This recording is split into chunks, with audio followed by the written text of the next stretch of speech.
Les effectifs de la Coupe du Monde 2026 sont en train d'être annoncés et si vous avez prêté attention, quelque chose devient très clair. Certaines de ces sélections n'ont rien à voir avec la forme, rien à voir avec la saison qui vient de se terminer, rien à voir avec qui le mérite le plus. Il s'agit de noms, d'héritage, d'entraîneurs trop effrayés pour disputer une Coupe du Monde sans leur valeur sûre. Aujourd'hui, nous allons voir 8 joueurs sélectionnés cet été, non pour leur performance récente, mais pour leur parcours. Commençons par la sélection la plus discutée de tout le tournoi, Neymar. Le meilleur buteur de l'histoire du Brésil n'a pas joué pour son pays depuis presque 3 ans. Après s'être déchiré les ligaments croisés en 2023, il a passé 2 ans à se battre pour revenir. Un passage désastreux à Al Hilal ne s'est soldé que par 7 matchs en 2 saisons. Il est revenu dans son club d'enfance, Santos, en janvier 2025.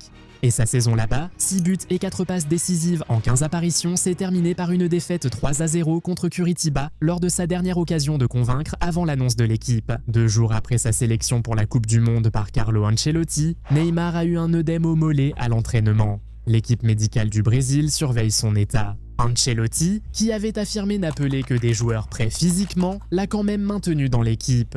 Juan Pedro de Chelsea a inscrit 20 buts toutes compétitions confondues, devenant le 6e joueur de l'histoire de Chelsea en Premier League à atteindre 20 contributions décisives dès sa première saison. Et il a été nommé joueur de la saison de Chelsea par plus de 60% des supporters, puis il n'a pas été retenu. Ancelotti lui-même a admis que c'était très difficile et a déclaré publiquement « Je suis triste pour des joueurs comme Juan Pedro ».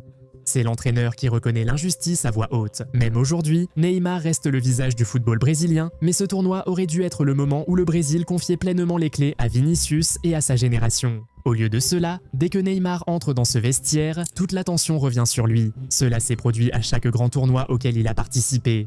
Toute l'identité de l'équipe passe par un seul homme. La pression devient étouffante et quand ça tourne mal, ça tourne vraiment mal.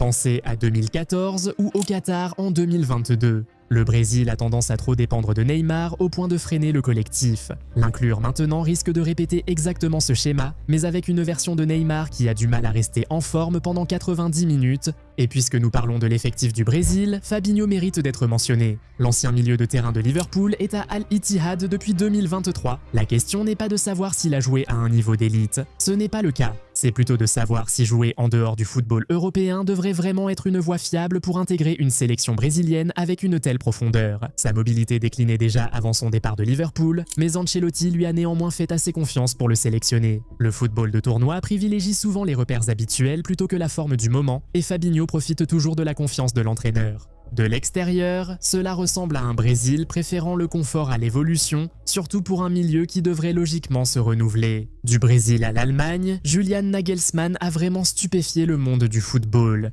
Manuel Neuer, qui avait pris sa retraite après l'Euro 2024, est de retour à 40 ans en tant que titulaire incontesté. Julian Nagelsmann a longtemps installé Oliver Baumann comme numéro 1 de l'Allemagne, titularisé pendant toute la phase de qualification. Avant l'annonce de la sélection la semaine dernière, Oliver Baumann pensait être titulaire à la Coupe du Monde. Mais Julian Nagelsmann a finalement changé d'avis. Voici son explication. Après réflexion, nous avons décidé que les 3 meilleurs gardiens allemands devaient aller à la Coupe du Monde. Nous avons donc parlé à Manuel, qui a accepté de revenir, et nous comptons le nommer numéro 1. Il a reconnu que la décision avait été un coup dur pour Oliver Baumann. Autre surprise, Manuel Neuer avait déjà qualifié sa retraite d'irrévocable. Il a changé d'avis après de belles performances en Ligue des Champions avec le Bayern.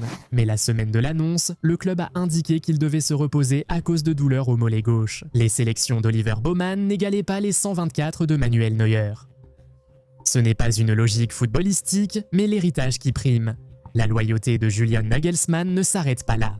Le Leroy Sané est aussi du voyage. Après avoir quitté le Bayern en transfert libre l'été dernier, Sané a rejoint Galatasaray et la Super League turque. Sa première saison a inscrit 7 buts et délivré 9 passes décisives en 43 matchs officiels. Nagelsmann a reconnu lors de l'annonce de la sélection que ses statistiques en club n'étaient pas assez élevées, mais l'a quand même sélectionné. Sa justification, 5 contributions décisives lors des 4 derniers matchs de l'Allemagne. Sa saison en club n'a pas suffi, mais ses statistiques en sélection l'ont maintenu dans l'équipe. Des joueurs comme Karim Adeyemi et Chris Führich, auteurs de meilleures saisons en club, restent à la maison. Les supporters allemands ont vécu cela avec Sané depuis presque 10 ans. À chaque sélectionneur, chacun pense que ce tournoi sera enfin celui où il brillera. Cette conviction a été renouvelée plus souvent que la plupart des supporters ne s'en souviennent. La France a sa propre version de ce débat, mais avec un accueil public un peu plus chaleureux. N'Golo Kanté a 35 ans, il joue pour Fenerbahçe en Turquie et va disputer sa 3e Coupe du Monde. Pour contexte, Eduardo Camavinga, 22 ans finaliste de la Coupe du Monde et joueur du Real Madrid, a été écarté.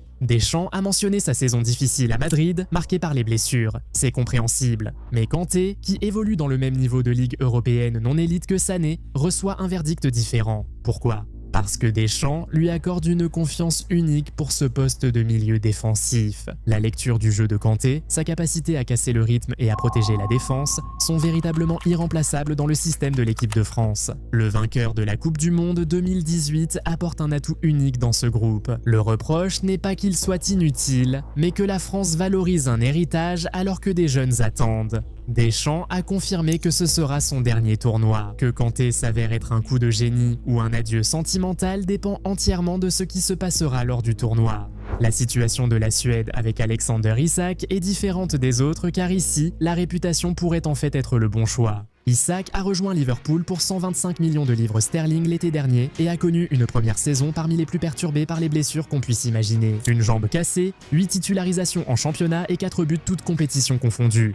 Il a raté les barrages de la Suède pour la Coupe du Monde en mars, voyant son pays se qualifier sans lui. Pourtant, l'entraîneur Graham Potter l'a inclus dans la liste finale des 26. Sa raison, s'il retrouve son meilleur niveau, c'est un joueur de classe mondiale. C'est l'argument le plus honnête. Isak a 100% de ses capacités et sans doute l'attaquant le plus dangereux de la Suède, et de loin. Le débat concerne sa forme avant le plus grand tournoi de sa carrière, alors qu'il a peu joué et non sa qualité. Arriver à une Coupe du Monde avec seulement 8 titularisations en championnat est risqué, mais la réputation peut être méritée. Jordan Henderson est revenu dans les plans de l'Angleterre quand Tuchel l'a décrit comme le ciment de l'équipe lors de sa première sélection.